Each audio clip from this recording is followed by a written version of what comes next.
Hey, and welcome to the Wanna Be Friends podcast. I'm Elyse. I'm Sarah, and my stomach was growling right then when you started. I was like, I didn't hear it. you didn't hear it? So when you said that, It was so loud. I'm sure my mic that was probably not picked what it I up. was expecting you to say. As when you started, I was like, well, that was abrupt, but okay. My voice is loud enough that that's usually all I hear if I'm talking. Hopefully. Just don't put your AirPods in, or it like really just hones in on the sound. So I guess today we can kind of jump right in because it's like we're gonna cover a few things, but we're gonna kind of come back to God's faithfulness. Yeah. Revisit that topic. Really, I mean, we could have a podcast just talking about that pretty much. Really, this could be a podcast about Yes. God's faithfulness, and I would be okay with that. So we can start by. I want to visit the one about one of our friends who listened to one of our episodes. One of our first episodes, wasn't it? And it was about our manna, don't complain about the manna episode. over the provision, like the way that he I think chooses it's probably to one of provide our for most us. like top listened to podcast too. Yeah, if I remember correctly. Okay. Yeah.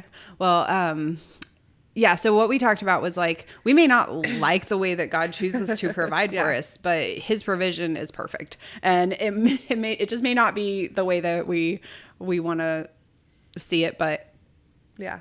it's words. It's provision. It's provision, right? So this friend of ours, they messaged us after this episode and was just like, kind of hit home with me. You remember this part a little better, probably. They basically just said, hey, like, thanks for sharing that. Like, my family's going through a situation where we really need to replace the roof of our house. Yeah. And, I don't know the specific. I don't own a home, so I don't know what all that looks like. But like, I know roofs are a lot of money, and they have a pretty unique house. So I can only imagine how that factors into it. And they're like, we're just not really sure how this is going to work. Like, but it really needs to be done. We applied for this loan or whatever, and just wasn't working. Well, that's what it was. They had applied for a loan, and they didn't want to. Yes, that's what. Yeah. And they were approved for this loan. Like Dave Ramsey would not approve this. So, right. But she was saying that she was unhappy with the form of provision. Yeah. In the form of this loan, and that she didn't want to take on debt. Debt is not always looked at as be like godly provision. Right. But it was the provision to make this happen for her. And so she was trying to kind of flip the way that she was looking at it after this episode, after listening to it. And so she wanted to share that with us. Yeah. And that was just like a few weeks ago. Yeah. And she messaged us and was like, insurance going to cover every bit of it. Insurance covered her roof. It's so like wild. So it's like she just got herself to a place where she's like, okay, God, like thank you for this provision, even though this is not ideal, but it you need a roof over your house to protect your family.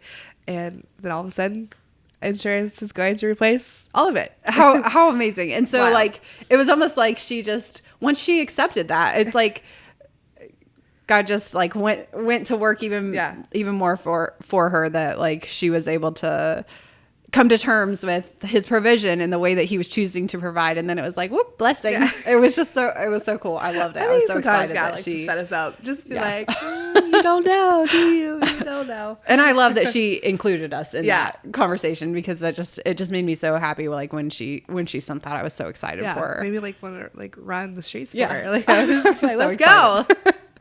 That's God right there. So if you guguys like to share your stories with us about that kind of stuff, it really blesses us to hear that. Like we want to celebrate you getting a new roof also. Like we know that's a big deal. It is. And I mean, that's a big win. I'm just so happy for her. So that was kind of one of the things that we wanted to circle back through and just share God's faithfulness with everyone. And then you also want to share with us God's faithfulness and some major updates in your life. So we're talking about stuff going on in my life 2 episodes in a row, which I'm sorry. makes me. You just talk a lot, but makes me feel bad. It does. No, it makes you me have feel a like lot I'm of like demanding. You have a lot of great stories right now.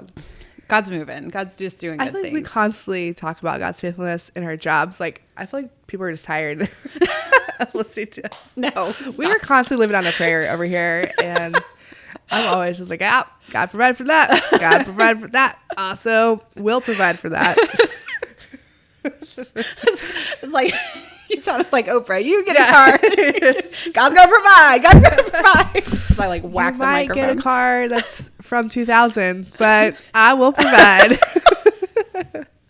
I didn't share with our podcast listeners when we last recorded because it was all kind of like moving and working out, and I just wasn't, I guess, feeling up to sharing about it at the moment. But my husband, back at the beginning of April, unexpectedly lost his job, and I've been doing real estate for the last 3.5 years, and for the last year, I haven't had a client. So I've not really been making any money. And then he lost his job unexpectedly, and it was pretty overwhelming at the time. He was a bus driver, and he forgot to stop at railroad tracks. He told on himself, and that's automatic termination. Which kudos to him for like just owning up to like. Yeah. And I felt so bad.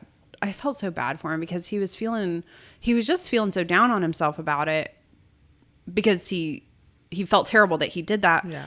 But I just was trying to remind him that like you drive a regular vehicle all the time that you don't have to stop at railroad tracks at. It's really probably kind of a human thing. Not like I mean, it's not that you're not happened. Yeah. No one got hurt or anything. So it's not that he's so safety minded. Like he really is. It kind of drives me crazy sometimes how safety minded he is. So he was just very down on himself about it. But anyway, it was rough, and we prayed about the situation. He's enrolled in college to become a teacher, and we were like trying to think of the different things that we could do. And we were praying about it and asking for direction. And of all the different scenarios we could come up with, the only one that brought us peace was him staying home and focusing on school for the summer, because he would have been off for the summer anyway. And then when school starts back up, he would go to school and sub.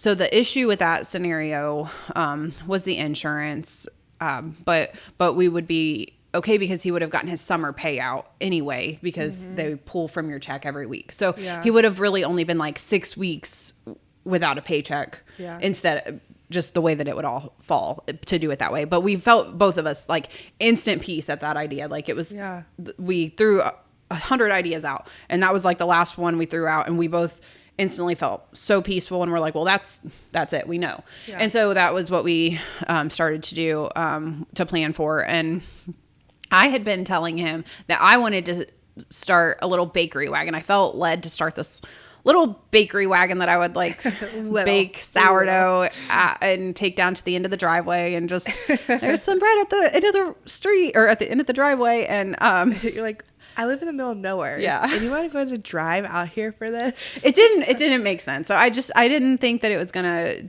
do anything, but I wanted to try it anyway. Because we were going to make it to where the wagon could go on the truck, and then I could set up at places kind of like a food truck or whatever. Anyway, so he built that for me because I told him that I was going to do it myself, and he asked me if I even knew how to use the saw, and I was like, no, but I'll figure it out. And he's like, I will please just let me do that. The story of your life. Like, I'll just figure it out. I'm going to wing it.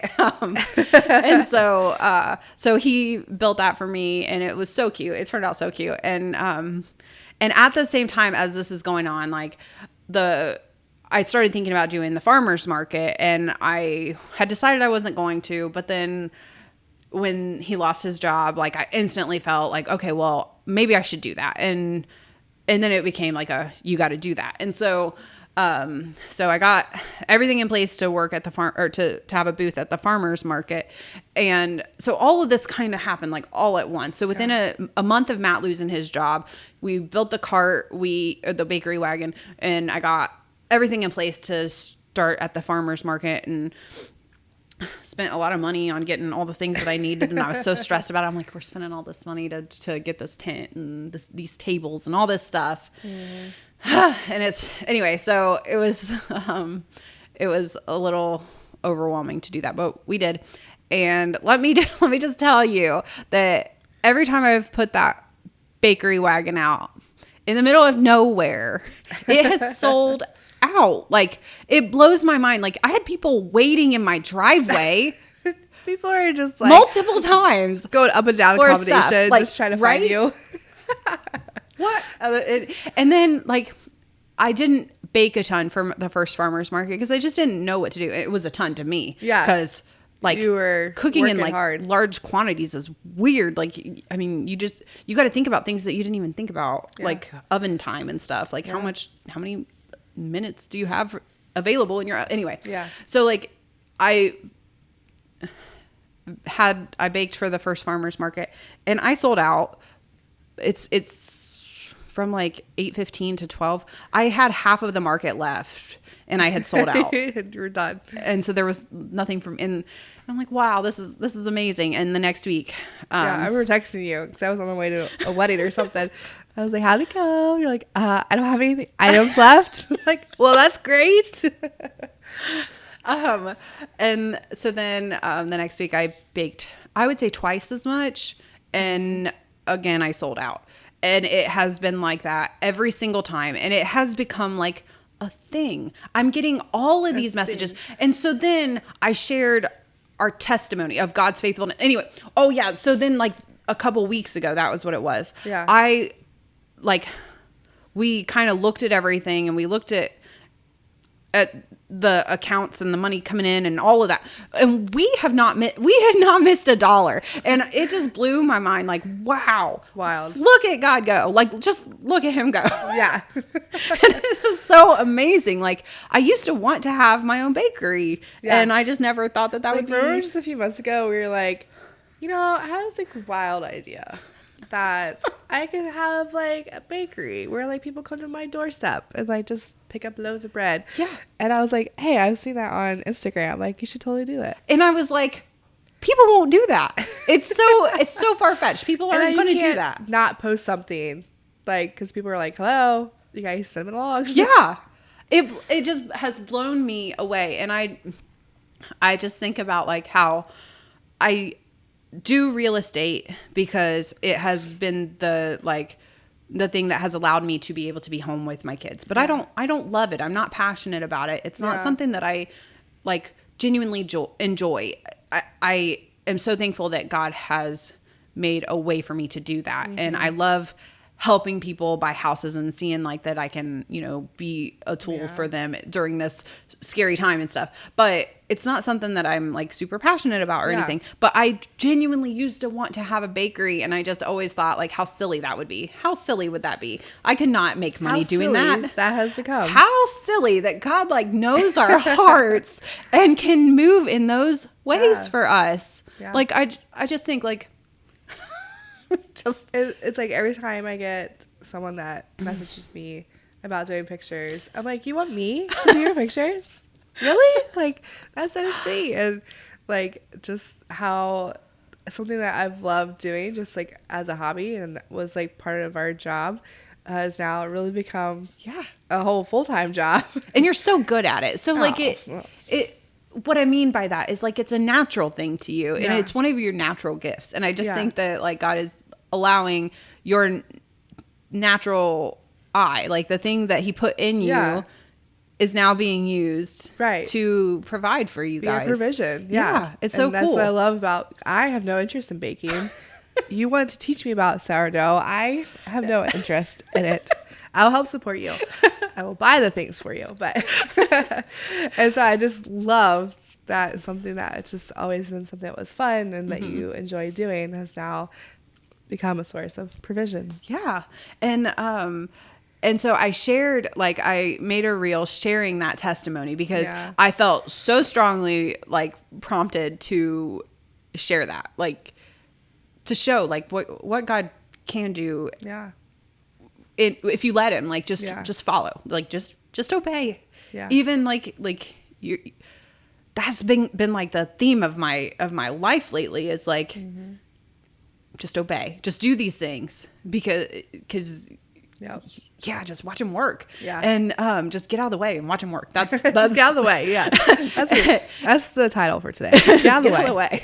And so I shared that reel with this testimony, and I was fighting because I did not look cute in any way that day. I had like a big zit, and I was cute. Like hating on myself and stuff. I'm like, oh, you have like neck rolls and all the things. Anyway, so like I like almost didn't even share this, but I knew that I had to, and so I did. And the response that I got from that video, I had so many people messaging me and just being like in it with me. Like they're like, I am so excited to see what God is doing. Let me place an order. Yeah. And I just felt so loved on by the people around me just because I shared that. And then I had so many people say, you don't know how bad I needed to hear this. Like, you don't know how bad I needed to hear this. And I just thought it was so cool to see some hearts up here. I just like, I don't know. It's just been so cool to see God at work. Yeah. It really has. I love it. Yeah. And I love that you're really thriving in this season. And what speaks to this is the fact that you are not getting a lot of sleep, and it's a lot of work that people don't realize. No. I was at the farmer's market Saturday to see you, and you had a lot of pre-orders, so you really didn't have a lot of time to like have a big stock of everything else. And I was like, you know what, you go, God. Like that is that is so awesome to see. Like this is not just friends and family that are buying off of you. Like these are like complete strangers. Yeah. Or just people that have like seen your purple wagon out on the road or whatever. Yeah. Like this isn't just your friends and family. Like at first, like it was just like people that I knew from church or whatever that were like wanting to have pictures done by me. But now like when I get referrals from other people that like saw my work, or they just see me on Instagram, or like my one TikTok that blew up and I keep getting referrals from that. Like that just like, it's just crazy.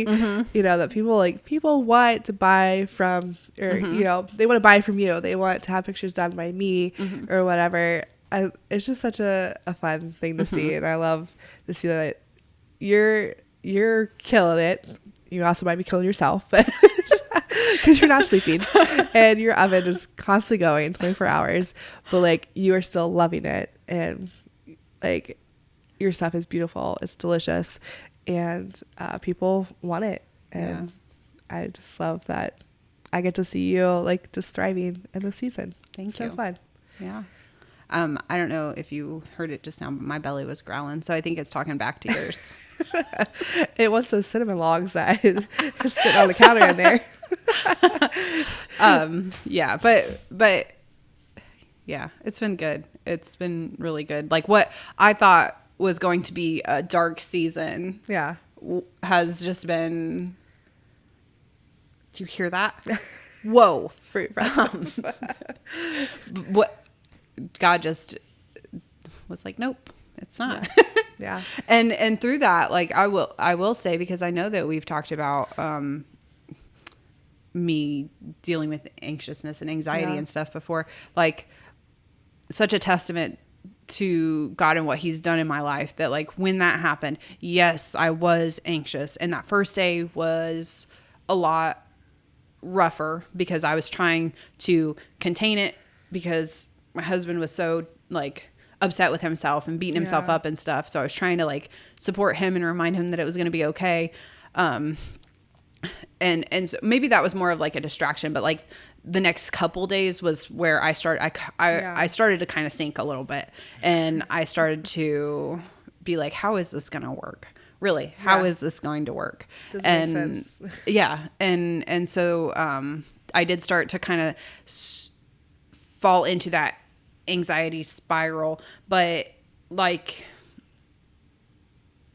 was able to call it out for what it was. And I was able to like kind of have a bird's eye view and be like, do I want to allow my brain to do this, or do I want to get this under control now before I've really established those like patterns of thought in my mind? And so like I was, from all the things that I've learned, especially from that book that I talked about in the last episode, like I'm still using those tools now. And now you've created a discipline where like you, like those things are calling to mind. You are like, I'm gonna do this and then this and then this, or like instead of letting my mind spiral, like we're just gonna claim scripture.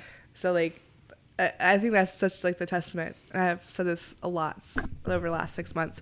Like that's a testament of getting older, is that you can recall all the times that God's been faithful, or the things that you've learned, the things that you've walked through. You know, as you walk through other things that are different, you can look back and like, okay, this is what I need to do. And that's actually the line that God kept bringing to me over those couple weeks where it was a little stressful. Recall my faithfulness, my faithfulness. And so I was doing that. I was remembering all the times that he's come through. And so yes, that is the testament of getting older, is that we do have that history. It's not our parents' story. It's not the adults in our church. Like it's us, that we are walking through these things, and we are then on the other side of it and seeing how God did take care of us through them. And so we are able to recall that faithfulness. And and I think that is just so helpful when the next challenge comes. And for sure, it does make it so that we can, I think, navigate them a little differently. So, yeah. Absolutely. Well, this was a fun conversation. I mean, like we said, we could probably talk about this every episode, and it makes me excited. It rejuvenates just my faith and stuff. And so I love that we get to we're walking through different seasons, and where you're like, we're talking about myself again, but I mean, there's just a lot that's been going on in your life where we've had a lot going on in our lives, but like now we're just kind of like in this very peaceful season where things are still crazy, but it's the normal crazy. Like we're kind of like in that. We're just like, we're just sailing, we're just cruising right now. It's totally fine. And then when challenges come, we get to recall all of these things. But yeah, so thanks for listening to this conversation. If you have a story of God's faithfulness that you want to share with us, we love to hear it. Yes. So you can message us, drop us a DM or something. We'd love to read it. Yes. But until next time, we'll see you guys. See you guys.